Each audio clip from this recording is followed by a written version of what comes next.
Bom dia, queridos. Tudo bem com vocês? Espero que tudo esteja muito bem com vocês, com vossos familiares. Vamos falar do texto didático, né? Talvez seja um dos textos que vocês mais verão na vida de vocês, né? Por que eu digo isso? Porque o texto didático ele está intimamente ligado com o ensino, com a aprendizagem, com o desenvolvimento de algumas habilidades, dessa construção do conhecimento, né? Por que texto didático? São textos, aqueles textos, né? Aqueles tipos de informações que tem dentro das apostilas de vocês, de livros, são conteúdos didáticos, né? Qual caracteriza o conteúdo didático, né? Ele é um tipo de conteúdo que tenta-se elaborá-lo de uma forma que todos cheguem aos mesmos conceitos, né? Às vezes de formas diferentes, mas tem que chegar no mesmo objetivo, né? Então, o texto didático, ele é feito todo dentro de uma norma, né? Ele é feito todo dentro de um padrão para que todas as pessoas consigam chegar nos mesmos resultados, nas mesmas respostas e tudo mais, né? Bom, então o texto didático é basicamente aquele tipo de texto, né, de forma bem resumidamente falando, que você vai encontrar num livro de matemática, de português, de história, geografia, e que você vai encontrar na apostila de vocês, são textos didáticos, ok? Qual o objetivo? Que todos cheguem nos mesmos conceitos, né? Essa é a ideia. Bom, mas é claro, pessoal, que existem vários tipos de leituras, né? E existe alguns formatos aí, existem algumas dicas para que vocês possam, né, construir uma boa leitura, para que vocês possam absorver todo o conhecimento, tudo que aquela leitura pode te proporcionar, tá? Então, dentro desse trechinho aqui da leitura, finalidades e procedimentos, então por quê? Por quais motivos nós lemos, né? E como que eu devo, né, me comportar dentro de uma leitura? Bom, primeiro, pessoal, uma coisa é fato, né? Que você precisa desenvolver algumas coisas na realidade, né? Então, há necessidade, quando você se depara com uma leitura, de você ter o quê? Desenvolver essa sensibilidade, principalmente quando você vai ler um poema, uma poesia, né? Porque se você não ficar concentrado, que é um outro, né? Um outro procedimento importante, né? Na leitura, né? A concentração, né? A curiosidade, a sensibilidade de você se abrir um pouco para aquela leitura, né? De tal forma que você possa despertar, né? Algumas leituras precisam serem lidas pelos olhos da alma, aquela sensibilidade poética, né?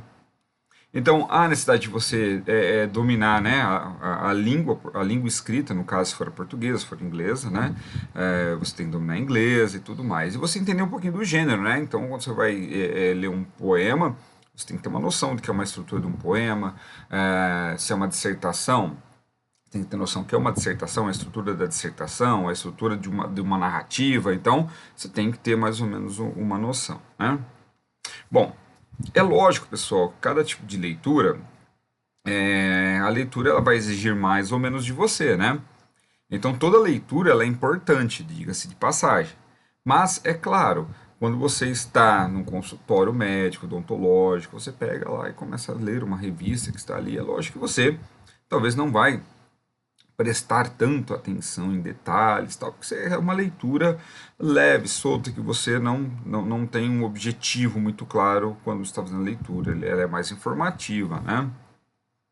Ok? Mas se você começa a ler um livro didático, por exemplo, você vai ter que manter uma concentração maior, às vezes você vai ter que lançar mão de outras leituras para serem complementares, né?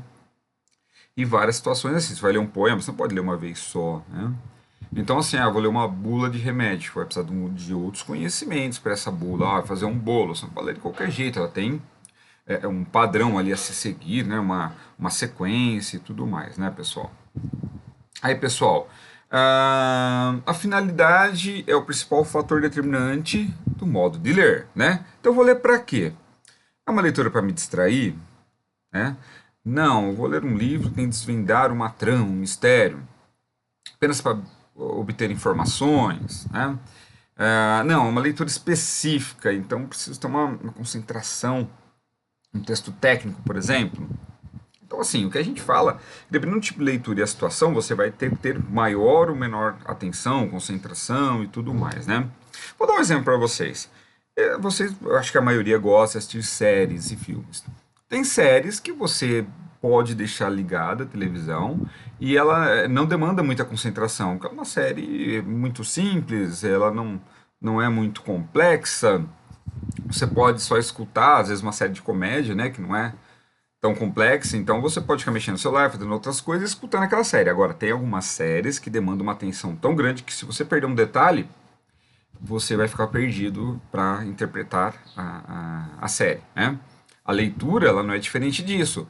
Tem leituras muito fáceis, que você não precisa demandar tanta atenção. Agora, tem alguns tipos de leituras que tem que ler uma, duas, três vezes, buscar outros textos complementares, lançar mão de dicionários, né, enciclopédias e tudo mais, tá bom? E é lógico, pessoal, vamos falar especificamente do texto didático, né? Eles são escritos para que os estudantes aprendam os conteúdos das diversas matérias, correto? Essa finalidade é o que define as próprias características do texto. Clareza, né? Então tem que ser um texto muito claro, tem que ser objetivo, ele segue normas, regras, a ciência, né? Então ele vai ter um tipo de linguagem, ele é um rigor mais expositivo, ele tem uma estrutura, títulos, subtítulos, os parágrafos, né? Então vai ter utilização de textos auxiliares, boxes, infográficos, que é a mistura de imagem e texto, né? Bom, então é isso, pessoal, que eu tinha que passar para vocês, né? Então vocês vão fazer essa leitura aqui, um texto bem interessante, e eu já vou passar para vocês as atividades, né? As páginas certinho das atividades da tarefa, tá bom? Um grande abraço a todos.